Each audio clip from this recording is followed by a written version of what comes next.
അല്ല, താൽക്കാലിക V C എന്ന് പറഞ്ഞാൽ വി സി ആണല്ലോ. തൽക്കാലത്തേക്ക് ഒരാളെ നിശ്ചയിച്ചാൽ വി സി അല്ലതാണ്. കോടതി പറഞ്ഞ നടപടിക്രമത്തിൽ അധികാരം ഉള്ള സമയത്താണല്ലോ ചെയ്തത്. നടപടിക്രമം അല്ലല്ലല്ല.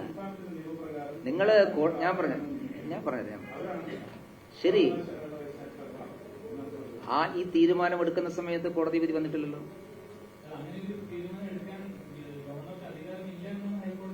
അധികാരമില്ലെങ്കിൽ അയാൾ എന്തിനാ നിങ്ങൾ അധ്യക്ഷതാക്കിയത്? ഈ സിൻഡിക്കേറ്റ് അല്ലേ ആ വി സിയോട് എന്തിനാ സിൻഡിക്കേറ്റ് വിളിക്കണം ആവശ്യപ്പെട്ടത്?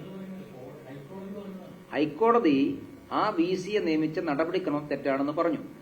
ഈ സംഭവങ്ങൾ നടക്കുന്നത് അദ്ദേഹം വി സി ആയിരിക്കുന്ന സമയത്താണ്.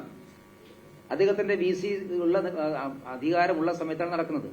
അധികാരമുണ്ട് എന്ന് സിൻഡിക്കേറ്റ് തോന്നിയത് കൊണ്ടാണല്ലോ സിൻഡിക്കേറ്റ് വിളിച്ചു കൂട്ടണമെന്ന് വി സിയോട് ആവശ്യപ്പെട്ടത്. ഈ വി സിയോടല്ലേ സിൻഡിക്കേറ്റ് വിളിച്ചു കൂട്ടണമെന്ന് ഈ മെമ്പർമാർ ആവശ്യപ്പെട്ടത്. വി സിക്ക് അധികാരികളെ വിവിധ സിൻഡിക്കേറ്റ് വിളിച്ചുകൂട്ടാൻ ആവശ്യപ്പെട്ടത്.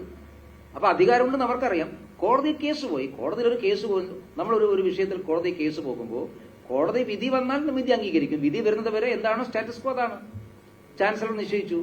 ചാൻസലർ ഇപ്പോഴും സംസ്ഥാന ഗവൺമെന്റ് ശുപാർശ ചെയ്യാനേ പറ്റൂ. നിയമന ഉത്തരവ് ഇറക്കേണ്ടത് ഗവർണറാണ്, ചാൻസലറാണ്.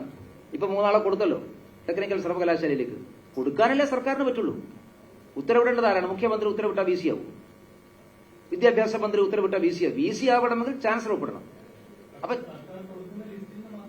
അതൊരു നടപടിക്രമത്തിന്റെ ഭാഗമാണ്. അതിന് ചാൻസലർ കോടതി പോകട്ടെ. അത് ചാൻസലർ, അത് ഗവൺമെന്റും ചാൻസലറും ഗവർണറും തമ്മിലുള്ള പ്രശ്നമാണ്. അത് ഞങ്ങളാരും കക്ഷികളല്ല.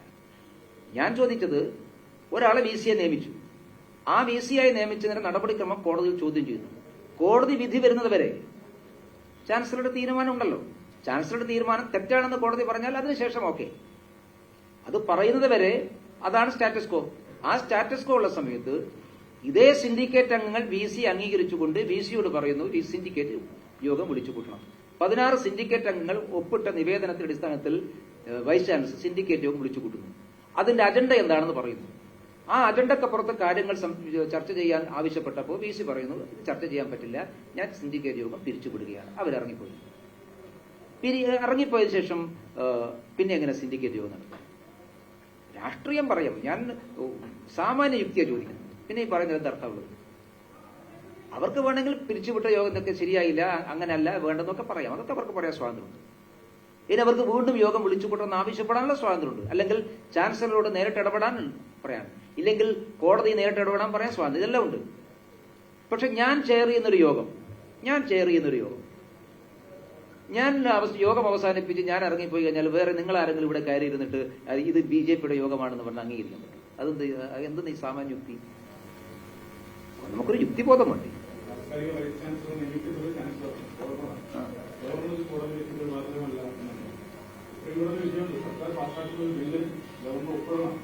അല്ല, അതാണല്ലോ കോടതിയിൽ അവർ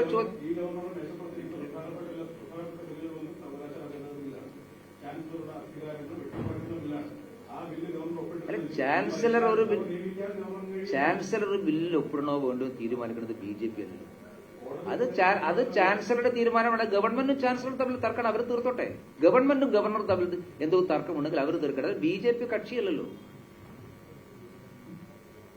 ഞങ്ങളെന്ത് പഠിച്ചു, ഞങ്ങളെന്ത് കക്ഷി? ഞാൻ ചോദിക്കുന്ന ആയിരക്കണക്കിന് വിദ്യാർത്ഥികളുടെ ഭാവി കൊണ്ട് പന്താടാൻ ഈ സിൻഡിക്കേറ്റ് മെമ്പർമാരെയും സർവകലാശാല ജീവനക്കാരെയും അനുവദിക്കാമോ? ഞാൻ ചോദിക്കട്ടെ, എന്ത് രാഷ്ട്രീയമായിരിക്കട്ടെ, ഒരു വി സി പറഞ്ഞിട്ട് അവിടുത്തെ സുരക്ഷാ ജീവനക്കാരൊന്നും കേൾക്കുന്നില്ല, ഇനി നാളെ വേറെ വി സി വന്നാൽ കേൾക്കും. സർവകലാശാലയും സിൻഡിക്കേറ്റും വൈസ് ചാൻസലറും ഒരു സുപ്രഭാതം കൊണ്ട് അവസാനിക്കുന്നില്ലല്ലോ. ഇത് തെറ്റായ കീഴ്വഴക്കം ഉണ്ടാവുകയാണ്. അത് വലിയ വില കൊടുക്കേണ്ടി വരും. ഇന്നിപ്പോ CPM-ന് അപ്രമാദിത്വം ഉണ്ടല്ലേ, നാളെ എല്ലാ കാലത്തും അങ്ങനെയല്ലല്ലോ. ഇപ്പൊ താൽക്കാലികം വെച്ചാൽ നിങ്ങളെ ഒരു സ്ഥാപനത്തെ സ്ഥാപന പെർമനന്റ് ആയിട്ട് ഒരാളെ നിയമിക്കുന്ന ആളാണ് താൽക്കാലികം എന്ന് പറയുന്നത്. പെർമനന്റ് ആയിട്ട് ഒരാളെ നിയമിച്ചു കഴിക്കുമ്പോൾ അയാൾക്കുള്ള അധികാരങ്ങളെല്ലാം താൽക്കാലികം ഉണ്ടാവും. അങ്ങനെയല്ലേ നമ്മൾ ഇതുവരെ കണ്ടിട്ടുള്ളത്? താൽക്കാലികമായ ഒരാളെ പ്രസിഡന്റ് ആക്കിയാൽ പ്രസിഡന്റുള്ള അധികാരമെല്ലാം ഉണ്ട്. അല്ലാണ്ട് താൽക്കാലിക പ്രസിഡന്റ് വേറെ അധികാരമല്ല, അങ്ങനെയൊന്നുമില്ല. അത് നമ്മുടെ നാട്ടിൽ നടക്കുന്ന രീതിയാണ്.